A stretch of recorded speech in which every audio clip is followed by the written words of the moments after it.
अच्छा, एक बड़ा क्वेश्चन होता है कि पॉलिटेक्निक करके कितना पैसा कमाया जा सकता है। तो इस क्वेश्चन का आंसर इस पूरे वीडियो में मैं दूंगा। पूरे वीडियो में आप लोग बने रहिएगा। और पहली बार आप करियर अड्डा चैनल पे आए तो चैनल सब्सक्राइब कर लीजिए। और मैं बता दूं, मैंने पॉलिटेक्निक वालों के लिए अलग से पॉलिटेक्निक अड्डा चैनल बनाया हुआ है। उस पर काफी लोग, आप लोग लगभग 10,000 के करीब में उस पर आप लोग जुड़ चुके हो। उसका भी लिंक दे रहा हूँ, उस चैनल को सब्सक्राइब कर लीजिए। पॉलिटेक्निक से रिलेटेड मैक्सिमम वीडियो उसी पे बनती है। आप लोगों को कमेंट आ रहा था कि सर पॉलिटेक्निक से रिलेटेड वीडियो आप करियर अड्डा पे नहीं बनाते हो, क्यों नहीं बनाते हो? तो चलिए आज की वीडियो में बात करेंगे पॉलिटेक्निक करने के बाद मैक्सिमम आप कितने पैसे कमा सकते हो, कितना अर्न कर सकते हो। देखो, पॉलिटेक्निक आप किसी भी ट्रेड से कर रहे हो, चाहे सिविल हो, इलेक्ट्रिकल हो, मैकेनिकल हो, इलेक्ट्रॉनिक्स हो, कंप्यूटर साइंस हो, IT हो, किसी भी ट्रेड से कर रहे हो। सबसे ज्यादा मैटर पता है क्या करता है आपका? सबसे बड़ा मैटर ये करता है कि आप ब्रांच कौन सी लिए हो, उस ब्रांच में आप इंटरेस्टेड हो या नहीं हो। उसके बाद अगर हम बात करें कि मैटर आता है कॉलेज का, कि किस कॉलेज से आपने पढ़ाई किया है। पता चला आप टायर 3 कॉलेज से पढ़ाई कर रहे हो, फिर आप सोचो पैसा कमा लेंगे, नहीं कमा पाओगे। मैं बोल रहा हूँ, पैसा स्टार्टिंग में नहीं कमा पाओगे। बाद में आप कितना डेवलप करते हो ये अलग बात है, लेकिन स्टार्टिंग की बात की जाए, स्टार्टिंग में आप पैसे नहीं अर्न कर पाओगे।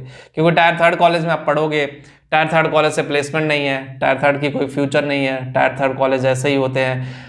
तो जो चीज़ें मैं आप लोगों को बता रहा हूँ वो चीज़ें आपको समझनी पड़ेगी। अगर पॉलिटेक्निक के बाद आपको पैसा कमाना ना, तो सबसे पहले आप एक अच्छी रैंक लेकर के आओ। डिप्लोमा में एक अच्छी रैंक लाना बहुत ही ज़रूरी है गाइस।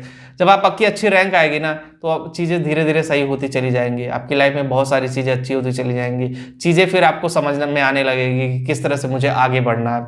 मैक्सिमम लोगों का कमेंट आता है कि सर 10 से 15 हज़ार रुपये पॉलिटेक्निक में आप बात करते हो कमाते हैं, इतना तो मजदूर भी कमाता है।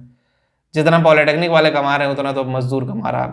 ऐसी बात नहीं है। आप स्टार्टिंग की सैलरी देख रहे हो, 5 साल बाद उस मजदूर को देख लो और अपने आप को देख लो ना। स्टार्टिंग में आपको कोई सैलरी नहीं देगा। स्टार्टिंग में तो कोई आपको जॉब पे रख ले, बड़ी बात होती है। फ्रेशर लेवल पे ये बड़ा चैलेंजेस होता है।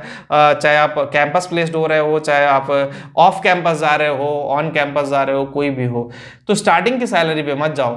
5 साल बाद आप देखोगे, अगर आप अच्छी कंपनी में अच्छी जगह से जाते हो, सबसे बड़ा अच्छी कंपनी नहीं, आपका माइंडसेट अच्छा होगा कि आप कितना हैबिचुअल हो आगे बढ़ने के लिए, आप कितना आगे बढ़ना चाहते हो। देखो, 5 साल बाद अगर हम बात करें तो पॉलिटेक्निक करके लोग 60,000, 70,000, 80,000 महीना भी कमा रहे हैं। 5 साल बाद 20,000 भी महीना कमा रहे हैं, 25,000 भी महीना कमा रहे हैं। तो ये डिपेंड करता है आप किस टाइप की कंपनी में हो। अब जैसे मेरे 1-2 दोस्त हैं जो जापानीज कंपनी में डिप्लोमा किए हुए हैं, लगभग उनकी 7 साल हो गए होंगे, उनकी सैलरी 75,000 के करीब में होगी, 75,000 रुपये महीना प्राइवेट इंडस्ट्री में।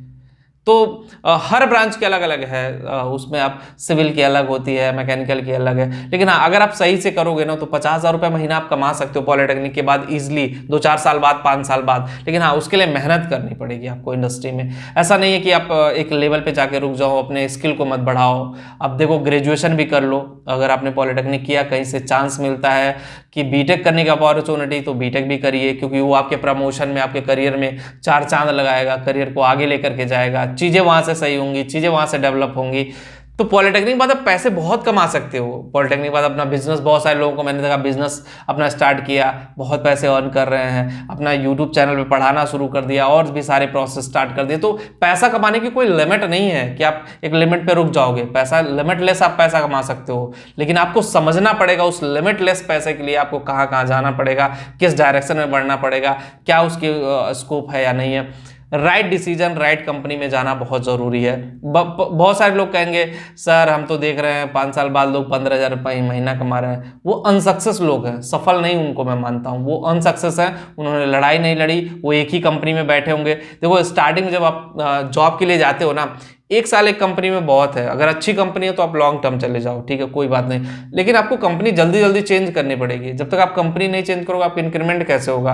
पता चला आप 10,000 की जॉब पे हो, कंपनी 1,000 रुपये इंक्रीमेंट कर दी और 5 साल में 5,000 का इंक्रीमेंट हो गया, तो वो प्रॉब्लम। लेकिन आप कंपनी छोड़ के दूसरी कंपनी में जाओगे, 10,000 पे एटलीस्ट 15,000 पे ज्वाइन करोगे। तो इस तरह से चीज़ें बढ़ती जाएंगी और चीज़ें अच्छी होती जाएंगी आपकी लाइफ में। तो बस वीडियो में इतना ही। और जिनको करियर काउंसलिंग चाहिए, करियर कंसल्टिंग सर्विस चाहिए, careereducation.com में जाके मेरे से कंसल्टिंग सर्विसेज ले सकते हैं। लिंक डिस्क्रिप्शन में दिया गया है। Thank you.